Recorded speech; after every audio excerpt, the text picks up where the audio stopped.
A Plaguelands Media production. Hi everyone, this is Hugh from Plaguelands Media, bringing you something of an RPG review today, but not quite. This is, of course, take 2, because some idiot decided to email me and my video shut off after I was halfway through the first video, but you know what? It's all good, it doesn't really matter. Fizban's Treasury of Dragons is the latest source book for 5th edition Dungeons and Dragons.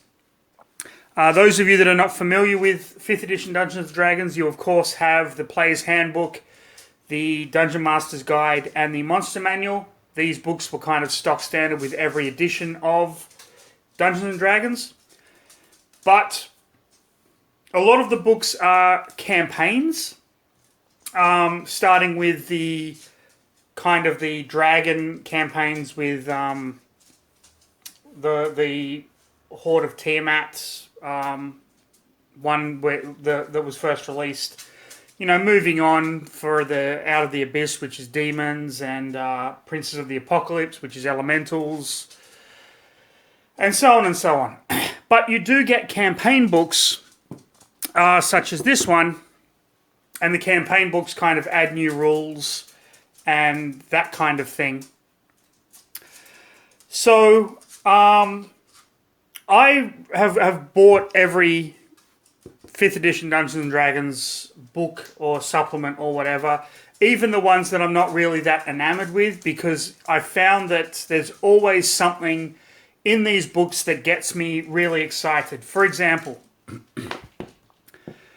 Mythic Odysseys of Theros. This is the second campaign book dealing with a Magic the Gathering setting. The first one, of course, was Ravnica. Mythic Odysseys of Theros is Greek, kind of inspired by Greek mythology. And I played Magic the Gathering back in the day with my partner in crime, Ian Van Gamet. And when we played, it was the end of the Onslaught cycle and the beginning of Mirrodin. So there was a lot of artifacts and things like that. And I used to play tribal decks before tribal decks, well, I want to say before tribal decks were a thing, but there was a goblin deck in the early days of Magic that did really, really well in competitive tournaments. But I would play tribal decks even when the cards didn't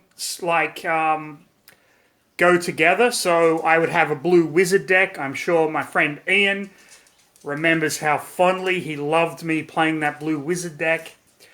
And I would also have a white cat deck, which was the creatures were primarily cats, and it was basically loading up cats with artifacts.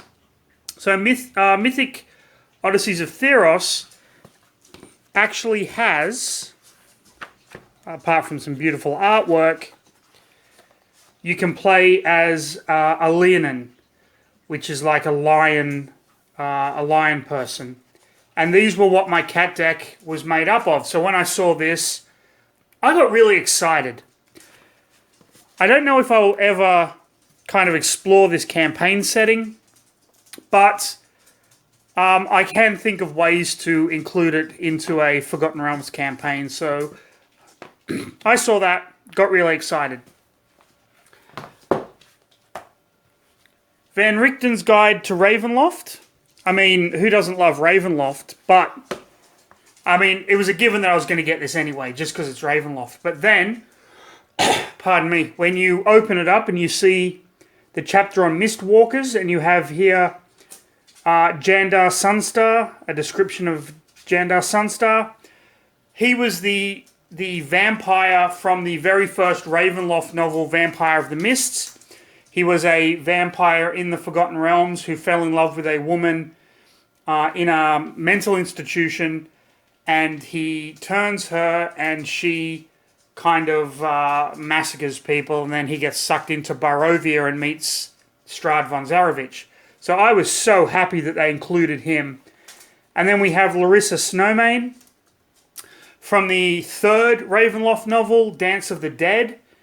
And you get kind of her backstory here. So it's little things like this that they throw into their books which immediately takes me back to my childhood reading the novels and getting immersed in the second edition Ravenloft core box set. So these source books kind of have a little bit of something for everything. And when I heard about Fizban's Treasury of Dragons, straight away the title, Fizban. Those of you that have read the Dragonlance novels know who Fizban is. Those of you that haven't read the Dragonlance novels, you fucking should. They are awesome. The original Chronicles onwards are just a fantastic series of novels. I would go so far as to say delve into the preludes as well, where you get the backstories of the companions, what they did in the 5 years between when they left Solace and when they meet at the beginning of Dragons of Autumn Twilight. But I'm going off script here. So this to me screams Dragonlance. So I'm like, okay, cool. And when you go through the book, there's a lot of fluff about the First World, and you have a great picture of Fizban here. And they really are kind of bringing dragons to the forefront in this book. And why the fuck shouldn't they? It's called Dungeons and Dragons for a reason. So I'm not going to go through everything. This is a fantastic source book with amazing art. You get all of the kind of different types of dragons. You get gem dragons for the first time in 5th edition, because usually dragons were either chromatic or metallic. Chromatic, of course, being the evil dragons, black, blue, green, white, and red. And metallic being the good dragons, brass, copper, bronze, silver, and gold. You get layers and stuff, but let's not go there. I don't want to kind of spoil all the good stuff for those of you. Draconians. In 5th edition Dungeons and Dragons, they have introduced Draconians. Now, those of you that are familiar with Dragonlance will have no idea what I'm talking about. But Dragonlance, this is the campaign setting for 3rd edition. So this kind of covers the whole War of Souls, Age of Mortals kind of deal. And you have Draconians in the monster kind of section. You have the Aurak Draconian. You have the Baz, Bozak, Capac, and Sivak Draconian. The Draconians, for those of you that don't know, during the War of the Lance, Tarkesis, same thing. Tarkesis, the Queen of Evil Dragons, made a deal with the good dragons, basically stay out of the war, and as collateral she took their eggs and she corrupted the dragon eggs so that she created these foot soldiers from the corrupted eggs of good metallic dragons. So you have each of these Draconians comes from a different coloured dragon egg, which is really cool. If you want to find out more, I highly recommend the War of the Lance kind of campaign setting. Tracy Hickman, Margaret Weiss were the original authors of the novels, with this fantastic cover art by Larry Elmore. You can see Tanis, Tika, Tasselhoff, Lorana, Kitiara, and her blue dragon mount there. Anyway, I'm going off script again. I apologize. So, I saw Draconians in this book, and I'm like, are you kidding me? They are called different names. Draconian Dreadnought, Draconian Foot Soldier, Draconian Infiltrator, Draconian Mage, and Draconian Mastermind.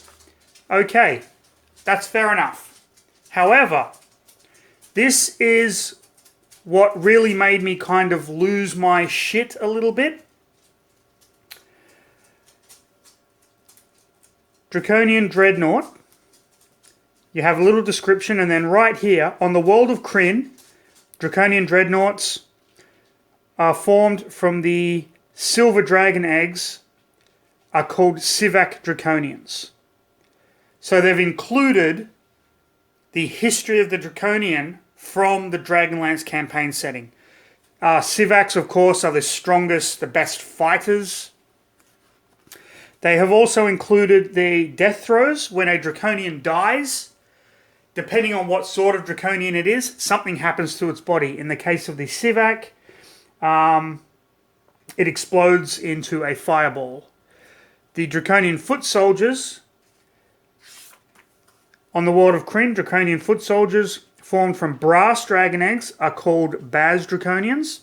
You first meet them in Dragons of Autumn Twilight, where the companions see them walking on the road, and they get into a fight. They're dressed like monks, kind of hooded. And when they get killed, they turn to stone, trapping the weapon of whoever killed it. And death throes, they turn to stone. Infiltrator, copper dragon eggs, capax. These are the ones that can change form. And when they die, they turn into acid. Really cool. You have the Bozak, the bronze dragon. They're the mages. And of course, the Draconian mastermind, Aurax from the gold dragon eggs. And they turn into like a ball of lightning when they die. Now, reading the books, you get a feel for this. Playing the old SSI video games, Champions of Krynn, Death Knights of Krynn, Dark Queen of Krynn, you see this. You see when you kill certain Draconians, different things happen. But the fact that they have this now in 5th edition Dungeons & Dragons makes me excited, because it means, well, hopefully it means that they are going to be bringing the Dragonlance campaign setting to 5th edition Dungeons & Dragons. We still have a few source books to go. This year we have the Strixhaven book coming out. And then we have Travelers of the Multiverse, which I think is bringing Spelljammer, which was not really a campaign setting I was all that excited for back in 2nd edition. It's like Dungeons and Dragons in space, but the more I read about it, the more excited I get. But this leads me to believe that they are going to be bringing Dragonlance maybe next year, maybe 2023 to 5th edition. We are hitting almost to the milestone of the big anniversary for Dungeons and Dragons. You also get little, when it talks about the dragon lairs, these little snippets here, a lot of them are from Dragonlance. So here is the Argent, which is Silvara. You get Fireflash. A lot of them are Forgotten Realms, but there's still some of the major dragons from Dragonlance here. Cyan Bloodbane, who was the green dragon that took over the Forest of Silvernesti and kept King Lorak in thrall after Lorak tried to use the Dragon Orb to get rid of him, turn Silvernesti into this kind of forest of horrors at the beginning of Dragons of Winter Night. So all of these little things are leading me to believe that we are going to get a Dragonlance campaign setting for 5th edition. And if that happens, I will be so freaking happy. Dragonlance is one of my favorite campaign settings. The Dragonlance novels are just really great reads. They're exciting. They have heart. They have comedy. They're everything that 80s fantasy novels should have been. And I'm not shitting on the giant epics that were coming out or that have come out in the time where every fantasy author needs to have a 1,000 page book per, 3,000 page trilogy of books or whatever. But the Dragonlance Chronicles and the Dragonlance Legends series, I believe, are must-reads for any fantasy fan. Fizban's Treasury of Dragons. There are some new character classes, treasure, a lot of great monsters in here. I didn't even cover some of the awesome new dragons that are in here. But I just wanted to talk about this in terms of what it might hold for the future of Dragonlance. I hope you enjoyed this video. Like and subscribe if you did. Leave a comment in the sections down below if you want to see more of this kind of stuff. I have a lot more to say about Ravenloft, a lot more to say about a lot of the 5th edition sourcebooks actually, and a lot more RPG reviews that I want to do in the future. Follow us on Facebook, follow us on Amazon, the ebook store. Check out our website, www.plaguelandsmedia.com, and keep looking for any new Plaguelands Media stuff we've got coming out in the future. Thanks for watching. Have a fantastic rest of your weekend. I'll see you all in the next video.